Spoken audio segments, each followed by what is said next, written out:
While in the BIM 360 Design Collaboration module, expand the timeline. As the role of the architect, I would like to see the packages for the services timeline. Selecting a package shows me its details, which I can explore. The vertical toolbar on the left displays the different ways which the model can be explored, by teams, phases, and levels.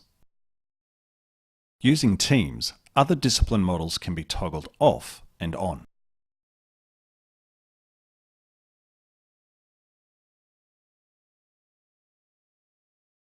If present, the model can be explored further using its phases.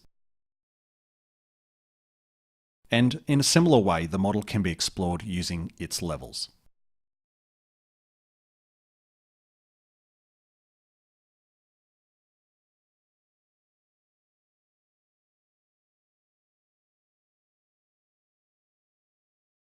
Note that all three options can be used together to explore the model in different ways.